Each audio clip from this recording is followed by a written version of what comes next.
हम केवल भाग्य के सहारे दुखों से मुक्ति नहीं पा सकते हैं। इसके लिए हमें कर्मों की मदद लेनी पड़ेगी। दो तरह के लोग होते हैं। पहले वे जो भाग्य पर भरोसा करते हैं और दूसरे वे जो कर्मों पर भरोसा करते हैं।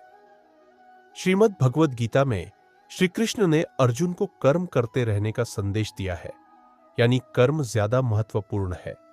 कुछ पाने की कोशिश न करें, बल्कि शांति पाने की प्रक्रिया में खुद को खो दे। जिसके पास कोई आसक्ति नहीं है, वह वास्तव में दूसरों से प्रेम कर सकता है, क्योंकि उसका जीवन शुद्ध और दिव्य है। आत्मा से प्रेम करो, शरीर से नहीं, क्योंकि आत्मा अनंत काल तक रहेगी, जबकि शरीर एक दिन लुप्त हो जाएगा।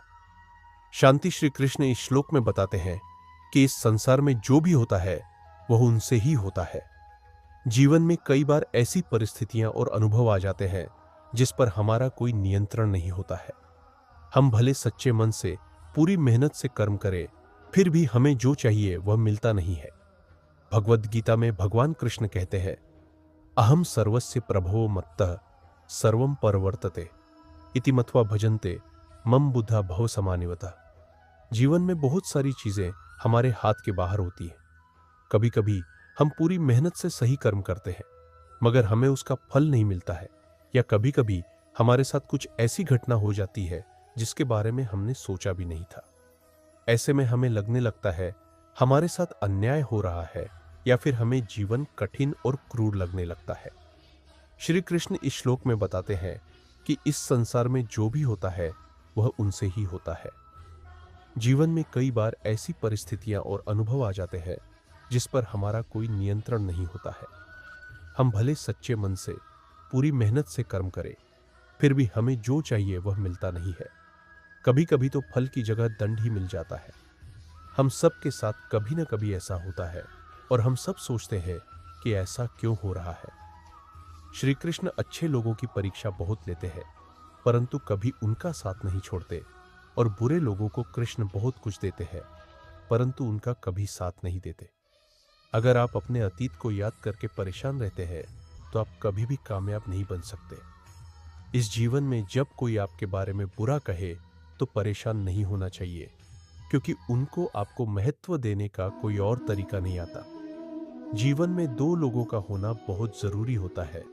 एक श्री कृष्ण जो ना लड़े फिर भी आपकी जीत पक्की कर दे, दूसरा कर्ण जो हार सामने हो फिर भी आपका साथ ना छोड़े। जैसे हर कीमती वस्तु को उठाने के लिए झुकना ही डसता है, वैसे हे हमारे माँ और पिता का आशीर्वाद भी इन्हीं से एक है। श्री कृष्ण कहते हैं, मानव को जीवन में श्रेष्ठ बनने का प्रयत्न अवश्य करना चाहिए, परंतु जीवन में हमेशा उत्तम ही रहना चाहिए। श्री कृष्ण कहते हैं, ईश्वर की न्याय की चक्की थोड़ी धीमी जरूर चलती है, परंतु वो पीसती बहुत ही बारीक है। आप करते वही है जो आप चाहते हैं, होता वही है जो श्री कृष्ण चाहते हैं। आप वही करो जो श्री कृष्ण चाहते हैं, फिर होगा वही जो आप चाहते हैं। पूरे विश्व में जुबान ही एक ऐसी वस्तु है जहां पर विष और अमृत दोनों एक साथ रहते हैं। जय श्री कृष्ण। अगर कोई मनुष्य शिक्षा से पहले अपने संस्कार, व्यापार से पहले अपना व्यवहार और भगवान से पहले माता पिता को पहचान ले, तो उसकी जिंदगी में कभी कोई कठिनाई नहीं आएगी। अच्छे और सच्चे रिश्ते न तो खरीदे जा सकते हैं और न ही उन्हें कोई उधार ले सकता है। रो पड़े श्री कृष्ण ने कहा, मैं तो सबकी सुनता हूं, पर मेरा कौन सुनता है। मनुष्य गलत कार्य करते समय बाएं दाएं आगे पीछे चारों तरफ देखता है, बस ऊपर देखना भूल जाता है। जो मानव विजय और पराजय भावनाओं से परे होता है, वह दूसरों की विजय में भी आनंद का अनुभव अवश्य करता है। श्री कृष्ण कहते हैं, कितनी भी कोशिश करो स्वार्थ से रिश्ते बनाने की, वो कभी नहीं बन पाते, और प्रेम से बने रिश्तों को कितना भी तोड़ने की कोशिश करो, वो कभी नहीं टूटते। श्री कृष्ण कहते हैं कि जन्म लेने वाले के लिए मौत उतनी ही निश्चित है जितना कि मृत्यु होने वाले व्यक्ति के लिए जन्म लेना। इसलिए जो अनिवार्य है उस पर कभी शोक मत करो।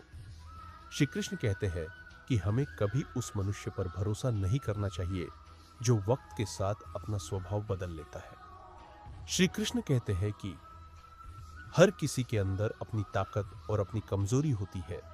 पानी में रहने वाली मछली जंगल में कभी नहीं दौड़ सकती, और जंगल का राजा शेर कभी पानी में राजा नहीं बन सकता। इसलिए महत्व सभी को देना चाहिए। जय श्री कृष्ण।